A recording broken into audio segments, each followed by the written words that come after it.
Assalamualaikum warahmatullahi wabarakatuh.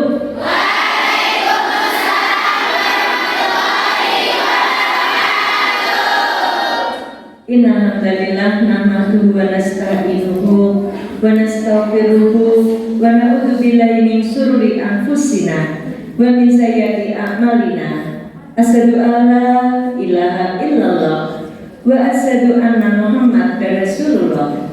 Allahumma sholli ala Muhammad wa ala ali Muhammad. Allah Ta'ala fi Qur'anul Karim, ya ayyuhalladzina amanu qu anfusakum wa ahlikum nara. Alhamdulillah yang insyaallah dirahmati Allah. Para santriwati, para ustadzah, yang insyaallah semuanya senantiasa dalam keberkahan Allah. Tak intinya, marilah kita senantiasa memanjatkan puji syukur kehadirat Allah Subhanahu wa Ta'ala atas segala nikmat yang diberikan kepada kita, wabil khusus nikmat iman dan nikmat Islam. Sholawat serta salam semoga senantiasa tercurah kepada junjungan kita Nabi Muhammad Sallallahu Alaihi Wasallam, keluarga, sahabat, dan para pengikutnya, termasuk kita semua yang insya Allah senantiasa istiqomah sampai akhir zaman. Baik, kali ini saya menyampaikan materi dengan tema peran muslimah sebagai tiang peradaban.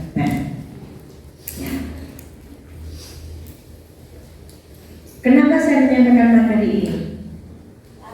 Karena perusakan terhadap muslimah itu, terhadap wanita, terhadap perempuan itu semakin hari semakin marah. Perempuannya bukannya menyadari bahwa dia dimasukkan mesin perusakan, tapi justru dia menikmati perusakan itu. Harusnya dia sadar, oh saya dimasukkan mesin perusakan nih. Ini dia sadar. Tapi justru dia menikmati perusakan itu. Padahal perempuan, wanita secara umum disebut itu, secara khusus kita disebut muslimah, itu punya peran yang sangat luar biasa. Maka saya sengaja mengambil tema seperti ini. Saya nggak perlu memperkenalkan diri. Ini bukan cuma sekedar hadis, tapi ini perlu kita perhatikan, bahwa di dalam Islam wanita itu punya keistimewaan. Dia perhiasan.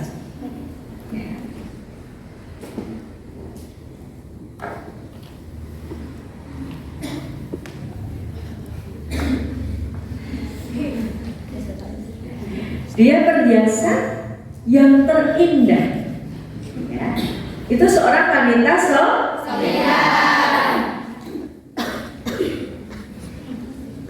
perhiasan yang terindah itu wanita soleha. Hampir setiap muslimah tahu hadis ini, bahwa seindah-indah perhiasan adalah wanita soleha. Tahu. Tapi bagaimana implementasinya? Ya, mereka bilang karena keindahan harus dinikmati. Jangan disimpan keindahan itu. Maka bilang gedung DPR RI itu kalau isinya laki-laki saja tidak indah. Maka harus ada perempuannya. Apa fungsi perempuannya? Sebagai pengharum ruangan. Kira-kira diangkat apa diledakkan? Pengharum ruangan. Dia sebagai penyegar mata. Kalau cuma di dalam ruangannya dikasih bunga-bunga gak seger. Ya, harus ada bunga-bunga cinta. Siapa bunga-bunga cinta itu?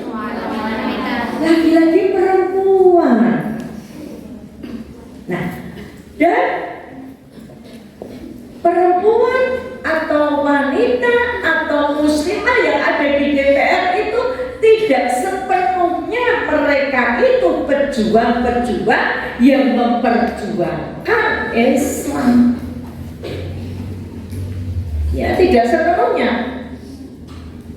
Mereka duduk di kursi empuk, kursi panasnya DPR untuk memperjuangkan nasib rakyat. Tidak semuanya seperti itu.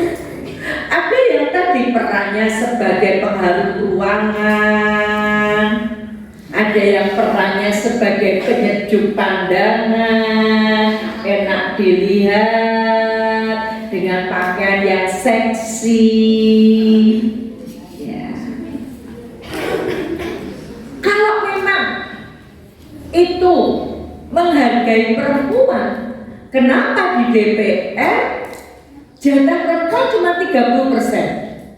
Kalau memang menghargai perempuan, ya 50-50, 50%, laki-laki 50%, perempuan 50%. Bila perlu perempuannya 70%, laki-lakinya saja 30%. Ya, supaya laki-lakinya cari maisha, bukan cari maisha dengan korupsi. Ya, ini. Maka hadis ini, dunia ini adalah perhiasan dan sebaik-baik perhiasan adalah wanita solehah, itu bukan cuma slogan, tapi perlu dipahami kemudian dipraktekkan bagaimana menempatkan diri sebagai sebuah perhiasan. Ya. Di Inggris mungkin saya pernah cerita ya, di Inggris itu ada permata berlian yang terbagus di dunia. Itu ditaruh di kotak kaca, tahan peluru, tahan api, kotak kaca. Terus kotak kaca itu ditaruh di lemari kaca. Lemari kaca itu tahan peluru, tahan api. Lemari kaca itu ditaruh di ruang kaca. Ya. Yang juga tahan peluru, tahan api, ada CCTV, ada tentara yang menjaga. Karena tidak sembarang orang boleh melihat. Itu permata. Nah, kok wanita solehah? Tukang parkir menikmati,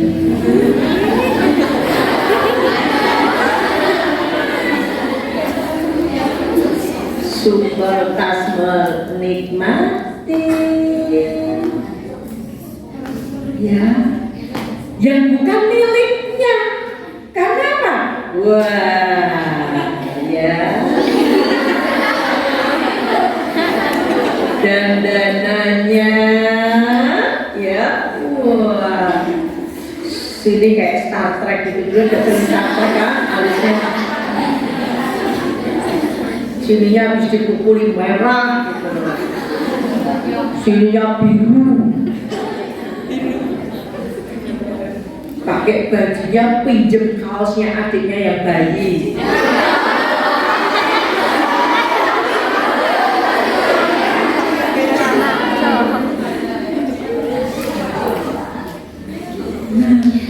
Seperti itu. Ini apa? Tukang parkir dan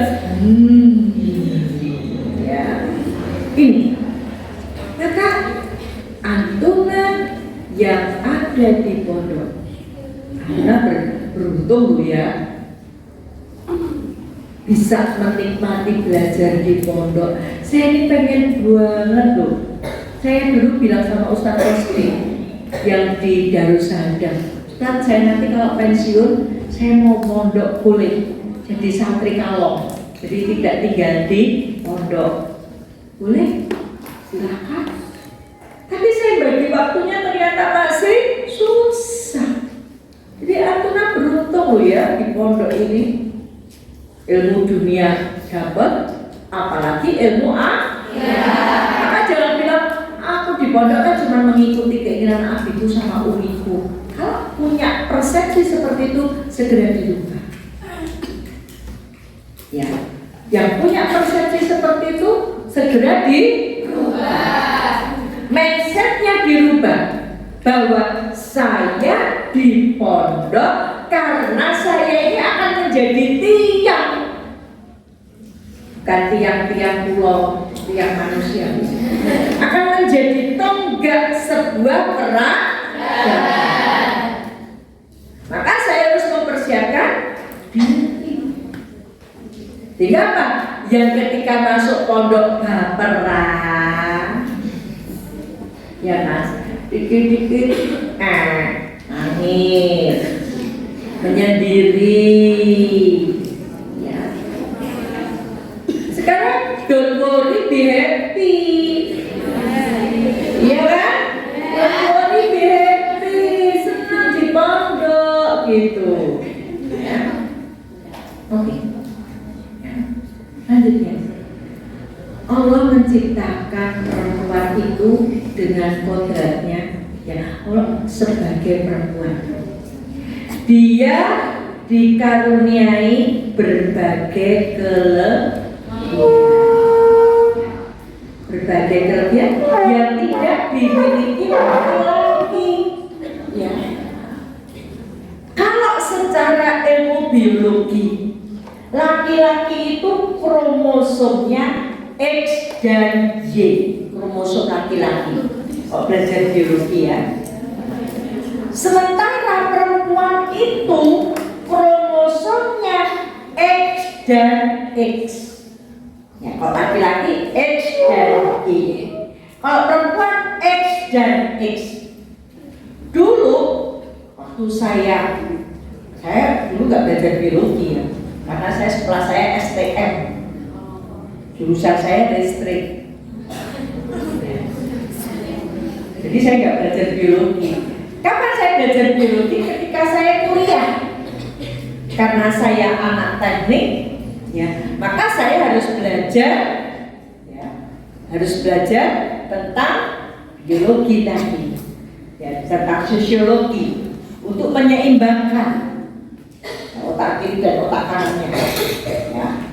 Nah, ketika itu diterangkan, saya masih ingat betul dosen saya menerangkan bahwa kenapa ya perempuan itu kromosomnya X dan X.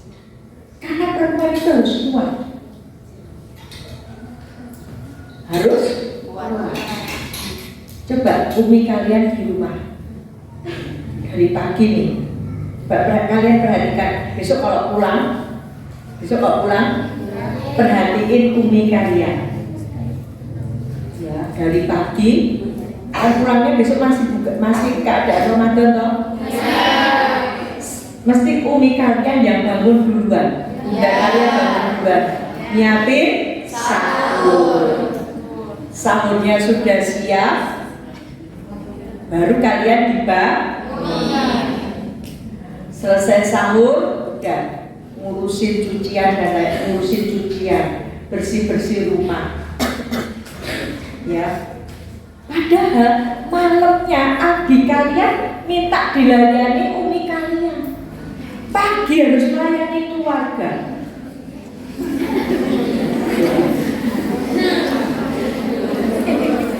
Umi kalian semangat apa letoy?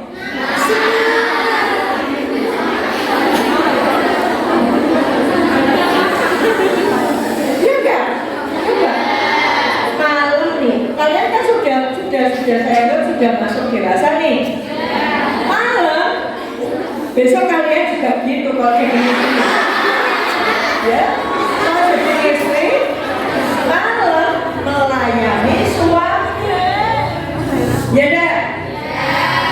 Pagi ngurus anak, ngurus suami, ngurus cucian, setrikaan, bersih-bersih rumah. Belum lagi kalau dia dia kerja, misalnya jadi ustadzah ngajar di pondok, ngurusi anaknya orang lain, gak kelihatan capek tuh. Ini loh. Belum lagi kalau dia nanti pergi berdakwah, gak kelihatan capek. Kenapa? Allah ciptakan kita sebagai makhluk yang istimewa. Kromosomnya saja beda sama laki-laki. Abi kalian habis pergi nih sampai rumah, capek nih, tolong ambilkan minum. Iya enggak? Iya. Padahal umi kalian dari pagi sampai abi mau pulang belum istirahat. Ya. Adikmu misalnya 5. Ya enggak? Ya. Yang A minta mie makan, yang B umi ya, ini sisi nakal umi, udah sisi umi mau BAB, yes, ya enggak? Yang kelima masih bayi nangis minta netek coba.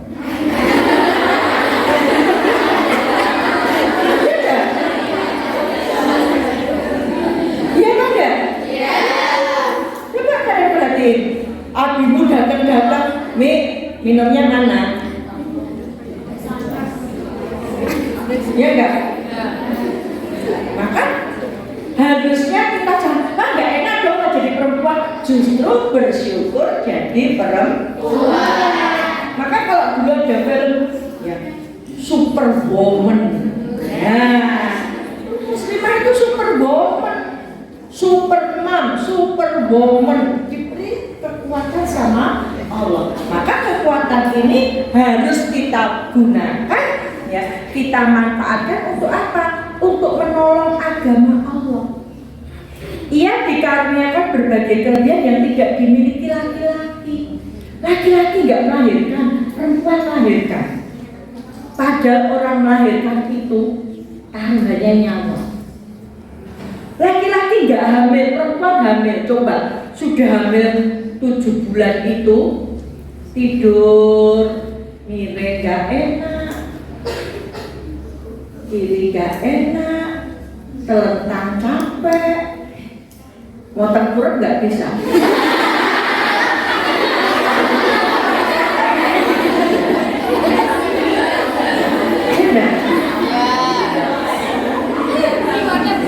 Udah gitu masih ngurusin ya adikmu yang umur 3 tahun.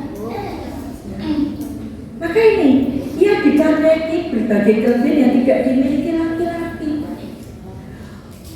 Kalian itu ya, perempuan itu jago matematika. Jago matematika. Punya uang 10.000, bisa beli sayur, bisa nyangonin sekolah, jago matematika dia.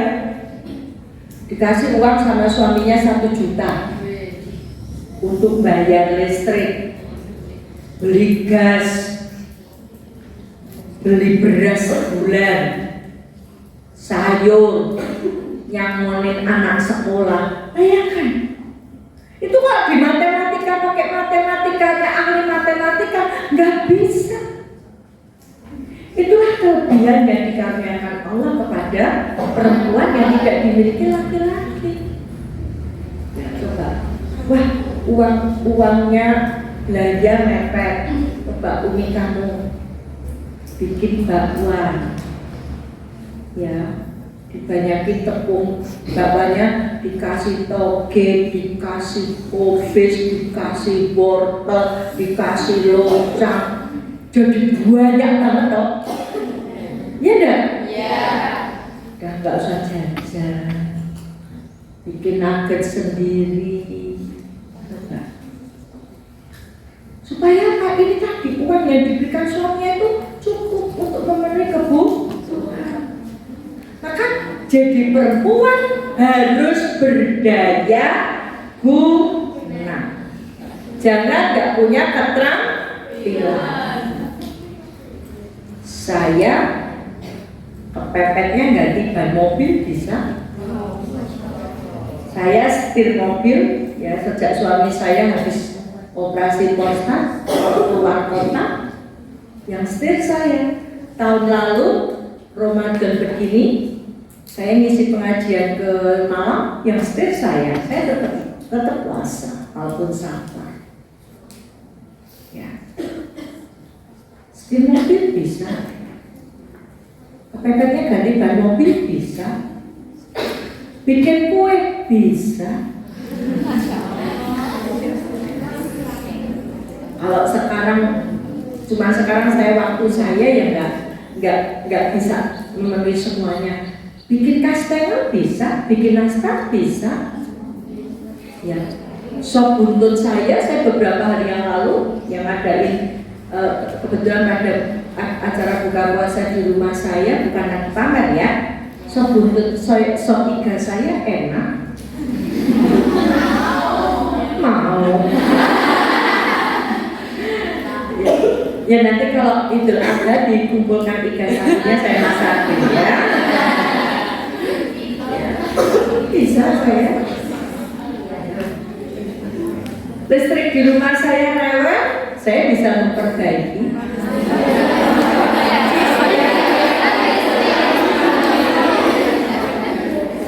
Kucing saya sakit, saya bisa ngurusin. Ya. Berdaya guna. Jangan cuma ngapalin Al-Quran, nanti punya suami yang serangan. Ya, masak dong. Umiku dulu suka bikin lodeh. Repot, beli aja. Kenapa? Karena nggak bisa masak. Ya, padahal sekarang itu masak itu gampang. Tanya Mbak Google, pasti dikasih tahu. Ya. Tujuannya agar dapat menjalankan tugas dan peran dengan baik. Islam juga memuliakan perempuan dengan memberi tugas utama sebagai ibu dan pengatur rumah tangga. Hal ini tentu tidak bisa dianggap sepele karena tugas tersebut tidak semudah membalik tangan. Sebagai ibu, madrasatun ula. Ibu itu madrasah yang pertama bagi anaknya. Coba kalian bisa pakai celana dalam yang ngajari pakai siapa? Oh, banyak diajari ibumu. Apa ora lubang satu boleh sikil loro? Ya pada. Coba kan diajari ibumu. Apa ndak lubang kaki mbok? Gak apa mbok masukin di perut. Kok malah celana dalamnya budung. Ini loh, kelihatannya tapi lihat bagaimana. Perhatikan, makanya saya bilang nanti kalau pulang punya adik di rumah yang masih kecil, perhatikan umimu. Nina pakai celana nih, masukkan celananya kakinya satu di sini kakinya. Coba nggak diajar uminya, lubang satu kaki dua-duanya masuk. Bahkan masuknya bukan dari atas, masuknya dari samping. Yang harusnya untuk kaki, untuk perut. Ngancingin baju itu loh. Itu belajar kan ngancingin baju? Ya. Kalau kaki yang cepet ya, yang pakai lubang kancing itu. Ya. Coba adikmu yang 2 tahun bisa nggak bisa? Diajarin Nina, masukin sini. Dia madrasah, dia mendidik anaknya. Sekarang ayo, yang ada di mindset kita, kalau seandainya madrasah sekolah itu runtuh, karena apa? Karena perempuannya menjadi perempuan yang egois. Dia mengutamakan karirnya. Dia tidak lagi mau mendidik anaknya. Ya, yang penting dia punya karir. Memuaskan nafsu pribadinya. Anak-anaknya jadi anak pembantu. Sebagai istri,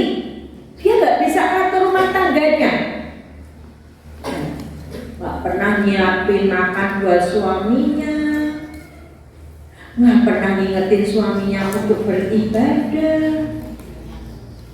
Dia pulang ke rumah itu hanya seperti hotel, untuk mandi dan ganti baju, tidur sebentar, habis itu pergi lagi. Apa jadinya yang ada di dalam rumah tangga itu? Ya. Maka kita diciptakan Allah sebagai perempuan, jangan bilang, gak enak jadi perempuan, enak jadi laki-laki. Berarti tidak mensyukuri apa yang diberikan Allah kepada kita. Bahkan bagaimana penghormatan terhadap perempuan tadi, sampai ketika kalian tahu hadisnya, seorang bertanya pada Rasulullah, siapa yang harus dihormati? Pertama, ibu itu disebut sampai 3 kali. Kenapa? Karena seorang ibu dia mengandung, bayangkan 9 bulan bawa bayi di dalam kandungan. Waktu mulai ngidam, waktu mulai hamil, nggak enak badannya, bangun pagi mual, pusing, bau makanan ini mau muntah. Saya dulu waktu ngidam, jangankan makan bakso, lihat gerobak bakso saja saya muntah. Jangankan makan baksonya, lihat gerobaknya saja saya sudah muntah. Ya, maka kalau saya mau pergi, saya mikir, oh di sana ada bakso. Saya lewat jalan yang ada baksonya. Sampai hamil 7 bulan baru bisa makan nasi. Jangankan makan nasi, bau uapnya saja saya pusing. Ya, coba. Dia mengandung. Ketika mulai mengandung, ya, merasakan badannya nggak enak. Ya. Tapi dia, ya, so must go on. Hidup harus tetap berjalan. Dia harus tetap melakukan aktivitas. Kalau dia sebagai ustadzah yang ngajar di pondok, pada badannya nggak enak, dia harus tetap ngajar santrinya. Dia harus tetap melaksanakan tugas sebagai seorang istri, bahkan mungkin sebagai seorang menantu, bahkan mungkin sebagai seorang kakak atau sebagai seorang anak. Berikutnya siapa? Ibu lagi. Setelah dia mengandung, ya, dia melahirkan. Di sini hebatnya perempuan. Ya. Itu, ya, dia laki-laki. Pengen jadi perempuan, operasi, bisa operasi. Punya payudara, punya gede payudaranya, motok.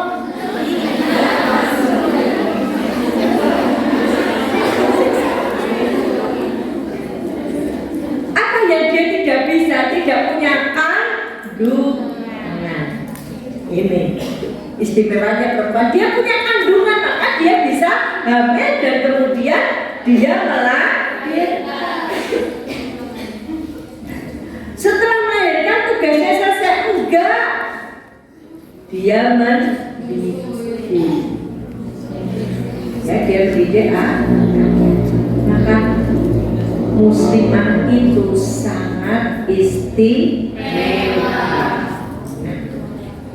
Maka, ya, karena kita punya peran yang sangat istimewa tadi, supaya kita bisa menjalankan misi, ya, sebagai ibu, sebagai istri, sebagai anggota masyarakat, maka kita harus punya misi, ya.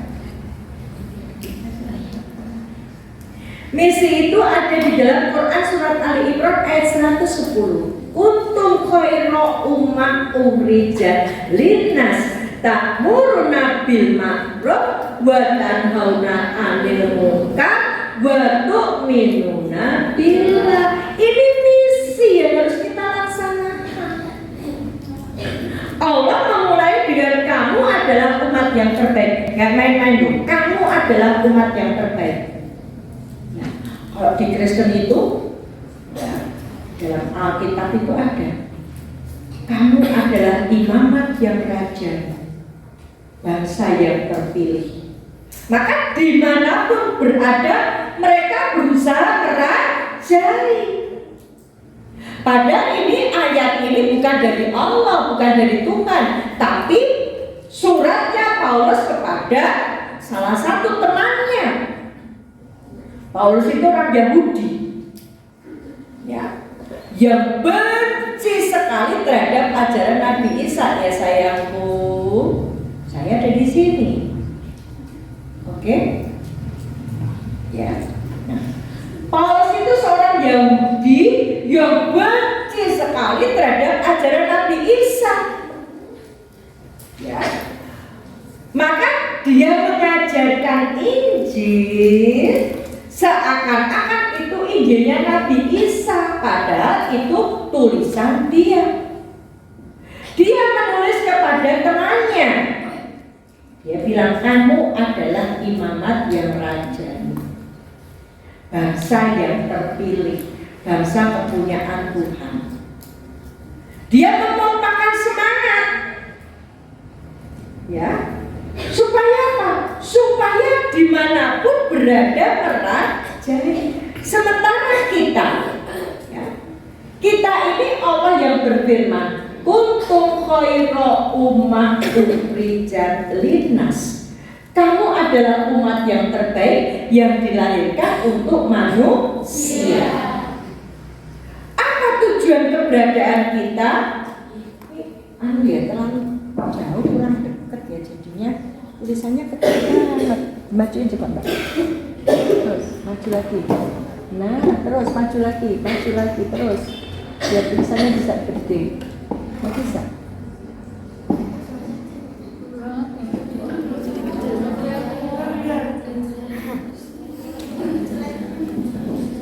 Kamu adalah umat yang terbaik yang dilahirkan untuk manusia. Maka keberadaan kita harus bermanfaat. Manfaatnya apa? Mengajak kepada kebaikan. Dan ini dilakukan mulai dari dalam rumah tangga. Nak sholat, nak tilawah, nak pergi kajian, nak makan, nak minum, ya, tidur, bicara yang sopan. Ini dimulai dari rumah. Maka rumah tangga seorang muslim itu harus menjadi rumah tangga yang punya ketahanan iman, ya, mengajak kepada kebaikan. Maka peran tadi kita tidak bisa lepas dari peran sebagai ibu, sebagai istri, sebagai tiang negara. Tidak bisa lepas mengajak kepada kebaikan, mencegah kemungkaran. Deislamisasi yang dilakukan oleh musuh-musuh Islam. Ada liberalisme. Apa liberalisme? Hanya mau menerima nas ayat Al-Quran yang sesuai dengan pikirannya. Ayat jilbab nggak mau. Kenapa? Jilbab itu budayanya orang Arab. Karena di Arab itu padang pasir. Padahal sekarang Arab itu turun salju. Ya, budayanya orang Arab sana itu padang pasir. Kemudian laki-laki Arab itu makannya daging kambing, maka nafsu seksnya tinggi. Oleh sebab itu perempuan harus ditutupin, ya, biar tidak mudah membangkitkan nafsu laki-laki. Ini Indonesia nggak berdebu. Laki-laki Indonesianya makannya daun singkong, daun kangkung, yang nggak dimakan daun pintu, daun telinga. Daun telinga pun kalau daun telinga kambing dimakan kan jadi dengkleng.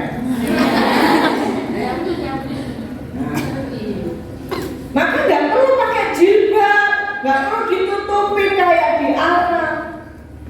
Ya, kalau masalah jilbab kok budaya Arab. Tapi kalau bulan puasa mereka yang orang liberal kok buka puasa makan kurma. Kenapa tidak makan bimbe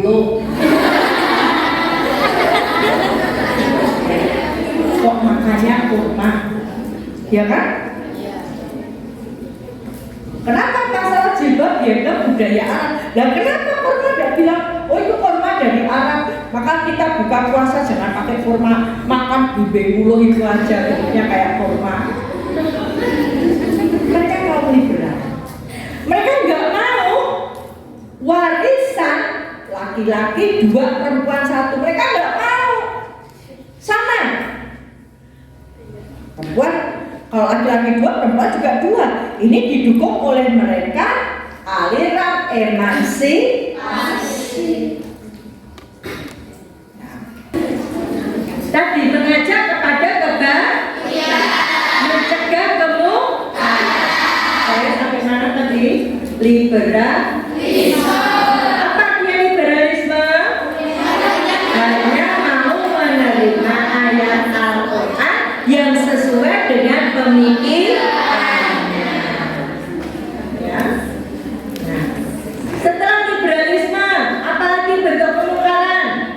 Pluralisme. Jadi pluralisme itu menyamakan semua agama. Ya.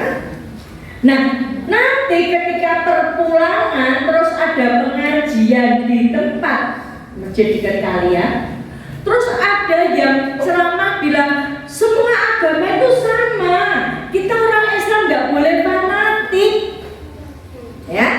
Karena semua agama sama, diumpamakan telapak tangan, jarinya ada 5, tapi bermuara pada telapak yang sama. Ya, jari ibu jari, telunjuk jari tengah, jari manis, kelingking, ini berada pada telapak tangan yang satu. Ya, lah kalau pluralis menyamakan dengan ini, ya, bermuara pada Tuhan yang sama, Kristen, Katolik, Hindu, Buddha, Konghucu, tapi bermuara pada Tuhan yang sama. Betul atau tidak? Tidak. Masa Allah disamakan dengan Sang Hyang Widiwasa yang bentuknya atom batu? Masa Allah disamakan sama Yesus? Ya. Masa Allah disamakan dengan Siddhartha Gautama? Ya. Nah, ketika kalian mendengarkan seperti itu, ya, kalian harus berani menyampaikan, minimal kepada teman kalian yang sebaya. Ya, itu tadi nggak benar. Ya, agama yang benar milik Allah itu hanya Islam. Kita orang Islam harus fanatik terhadap Islam. Itu pluralisme. Belum lagi komunisme. Ya, komunisme. Ya. Dan ateis, mereka tidak percaya adanya Tuhan, tidak percaya. Tidak percaya kaum komunis. Nggak percaya. Nah, kalau ditanya bumi ini ada karena siapa? Karena evolusi. Maka salah satu teorinya adalah evolusi Darwin. Ya, kalau belajar biologi itu ada. Nah, mau masuk silahkan. Ya. Teori Darwin itu manusia kita ini asalnya dari monyet yang berevolusi, yang tadinya jalannya merangkak, kemudian berdiri, kemudian bulu-bulunya hilang, bentuk mukanya semakin lama semakin sempurna, maka berdirinya semakin tegak, jadilah manusia. Ya. Nah, kalau monyetnya jadi manusia, kan berarti monyetnya sudah habis toh? Kok di Taman Manu itu monyetnya banyak?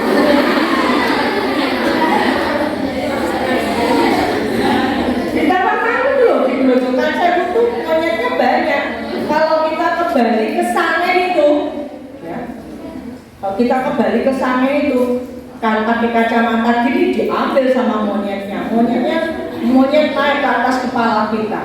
Kacamata diambil, jilbab ditarik-tarik. Kamu bawa makanan, dicuri. Kalau monyetnya jadi manusia kan harusnya monyetnya habis. Jadi manusia semua. Kenapa monyetnya masih? Berarti masih ada belum jadi manusia. Mau disebut keturunannya baik monyet gitu.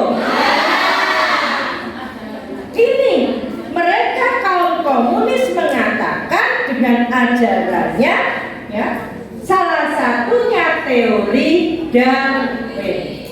Maka nanti kalau kalian kuliah misalnya ada yang pengen jadi dokter hewan nih, dokter hewan hafid Al-Quran, keren. Ya seperti yang ngimami, ya yang dulu ngimami di masjid kami di Masjid Istiqlal itu namanya Dr. Supandi Hasan, ganteng,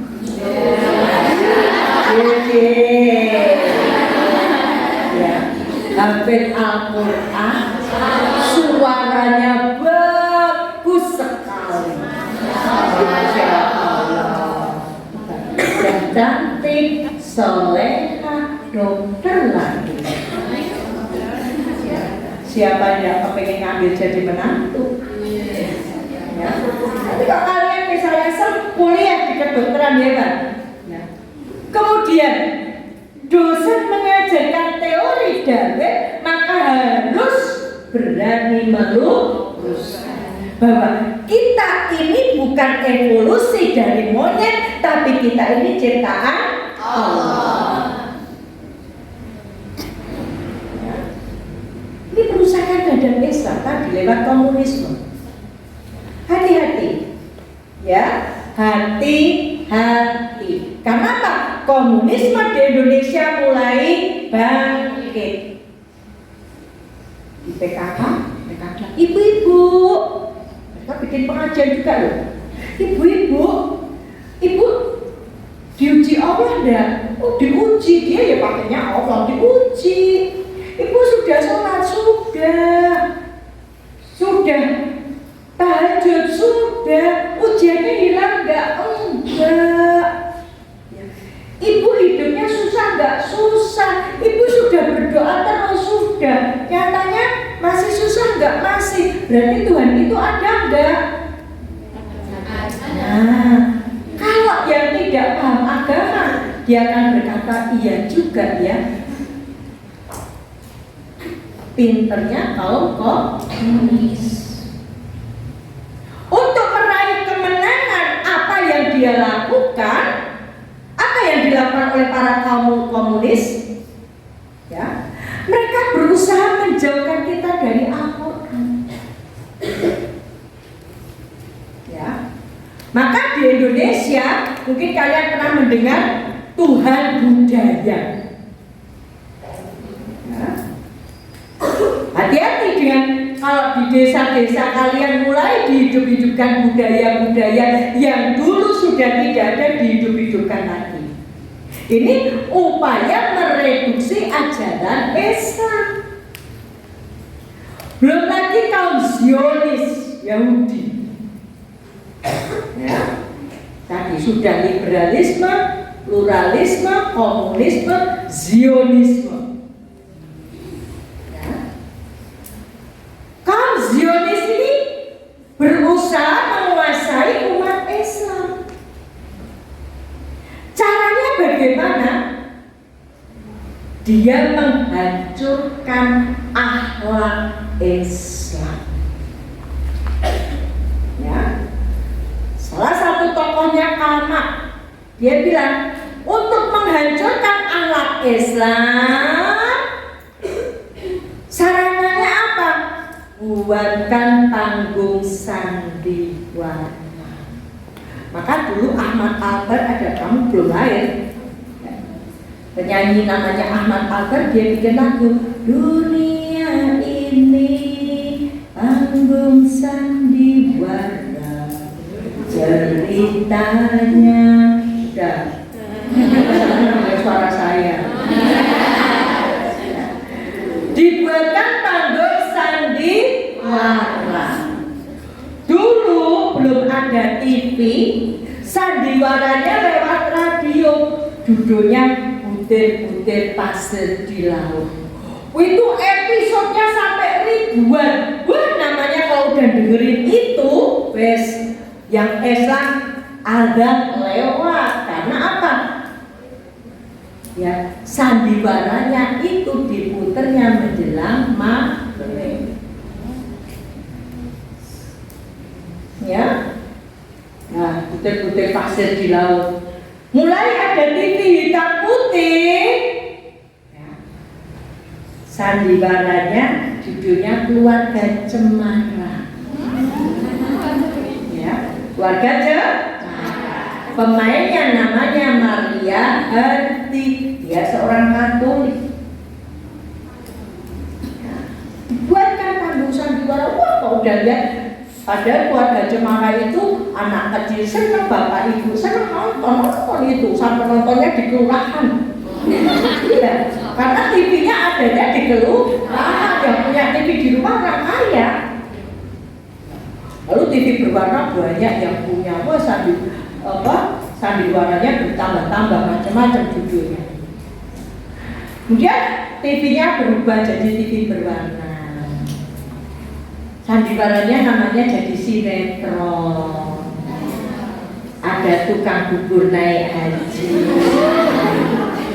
ada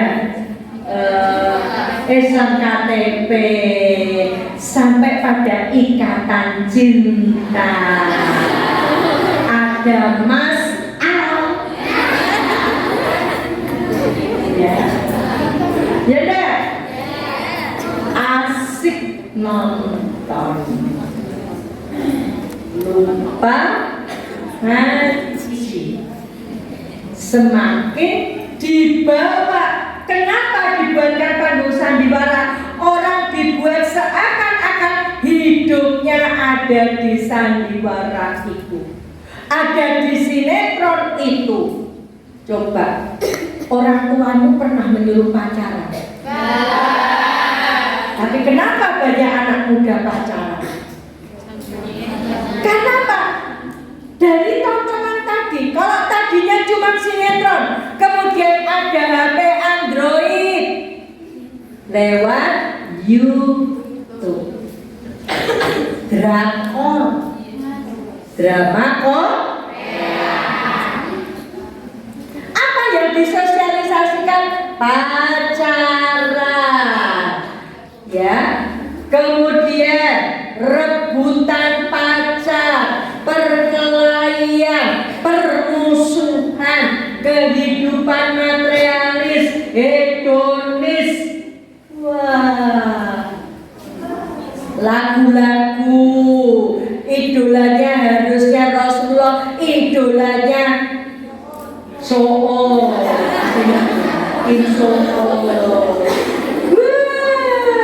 bukunya, sampulnya aktor BTS. Ayo siapa? Ayo, ayo. Pulpennya, ayo. Itu yang kelihatan, yang enggak kelihatan. Ayo, siapa yang celana dalamnya gambarnya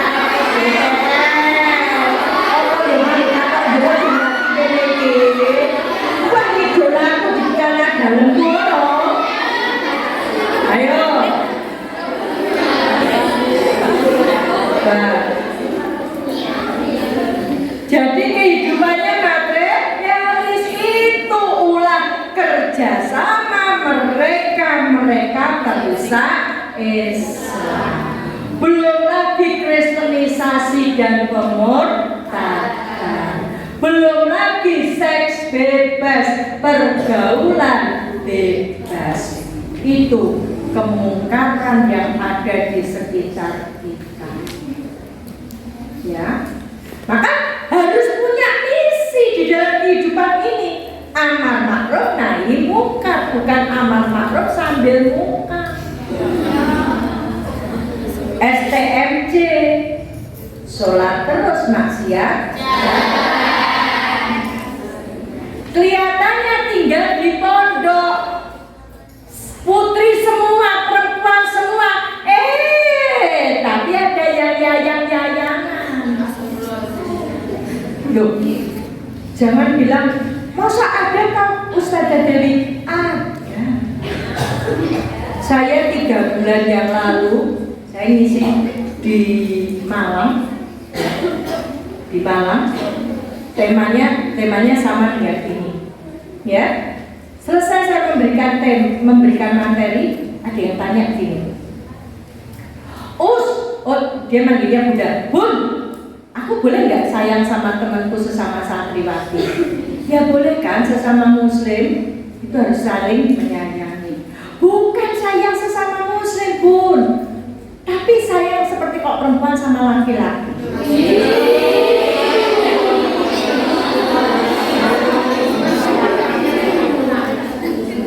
Nah, ini terjadi di pondok loh ya. Pinter enggak mereka perusak-perusak Islam masuk? Ustazah pondok ngajari enggak? Belajarnya dari mana? YouTube ketika pulang. Ya, lagi galau, kena virus merah jambu, ya.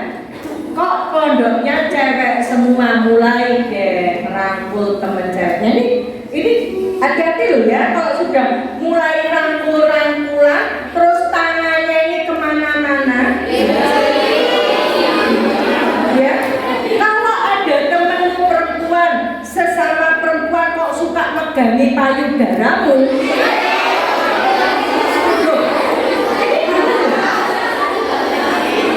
ya, mulai megangi payudaramu, mencium kamu bukan hanya sekedar ciuman sebagai seorang teman, tapi sudah berlaku, ya, nyiumnya bukan cuma di pipi, tapi nyium di bibir segala. Terus kalau nggak ketahuan temen yang lain waktu tidur, pindah ke tempat tidur kamu dan mulai meluk-meluk kamu, kemudian menggosok-gosokkan di badanmu.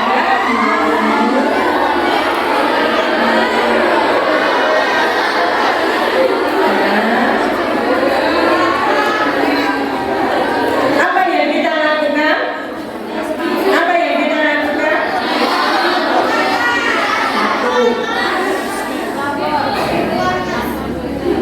Satu, jangan mempermalukan dia. Kenapa? Kalau dipermalukan dia akan balas dendam. Ya? Caranya gimana? Ketika kamu menyadari kok temanku seperti ini, mundur teratur, menjauhi dia. Kok dia kejar terus? Sampaikan pada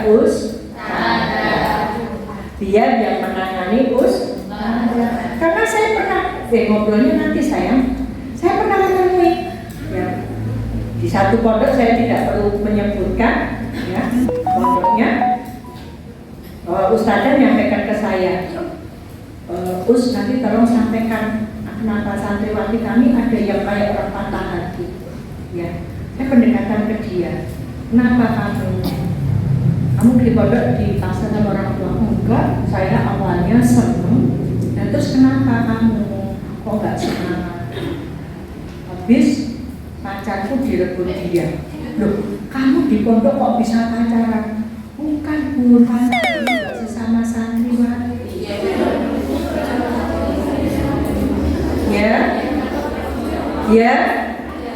Ya. Hati. Ini sengaja disetting oleh perusak Islam. Ya.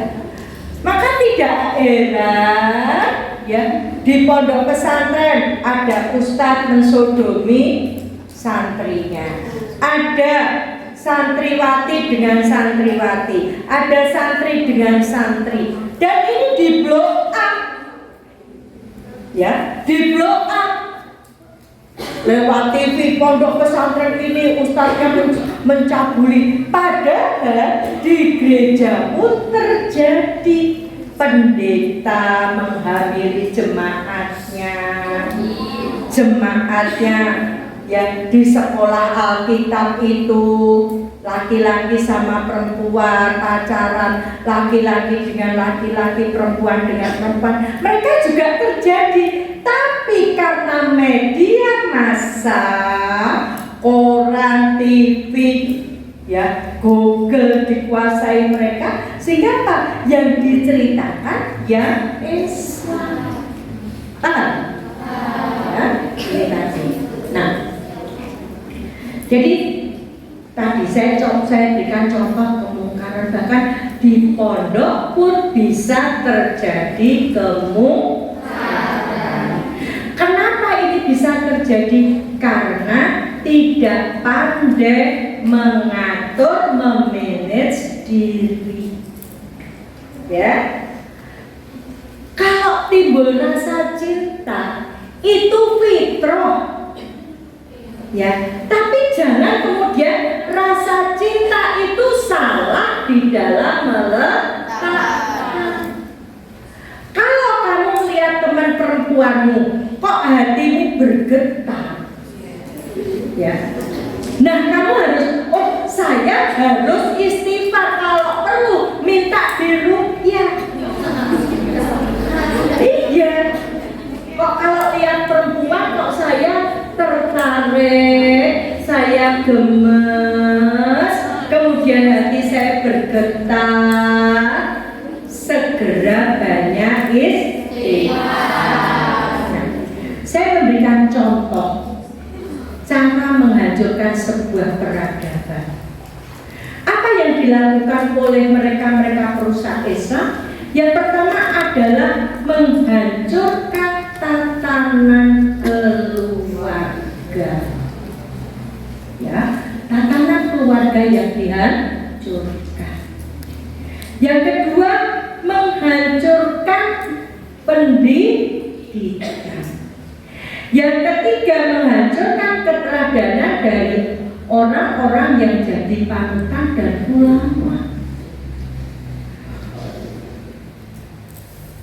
Ada peristiwa, ya, ketika Cina dulu, dia nggak mau peradabannya dicampur sama peradaban bangsa yang lain. Nggak boleh ada pernikahan dengan bangsa yang lain. Maka Cina bikin tembok Cina, ya.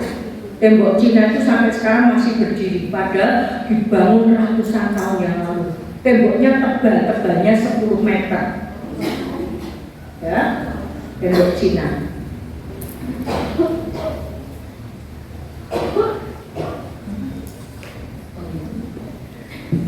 Bikin tembok Cina. Nah, ketika membangun tembok itu, semua orang harus bekerja untuk membangun tembok. Laki, perempuan, besar, kecil, termasuk anak-anak, tidak ada yang sekolah, semua jadi pekerja bikin tembok. Sampai tembok itu jadi.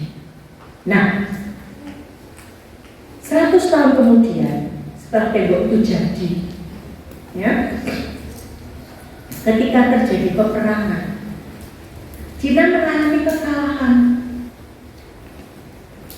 Apakah musuh meloncat lewat tembok? Tidak. Nah, di tembok-tembok itu ada pintu gerbang untuk masuk ke dalamnya. Nah, caranya musuhnya gimana? Nyogok yang jaga pintu, kasih iming-iming, mau, akhirnya dibukakan pintu. Akhirnya pasukan musuh masuk semua. Dan bukan cuma satu pintu, beberapa pintu.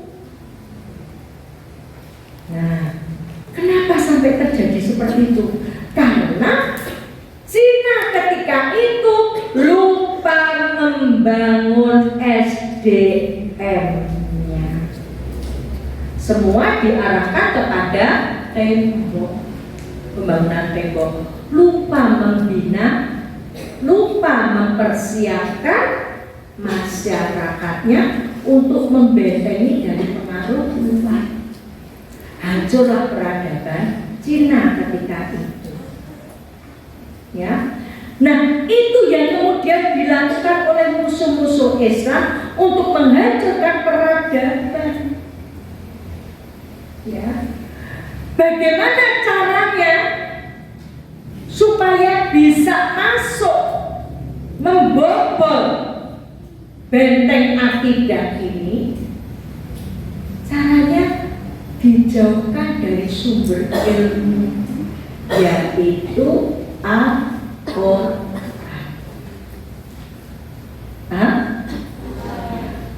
Di sini dulu kita break 10 menit. 15.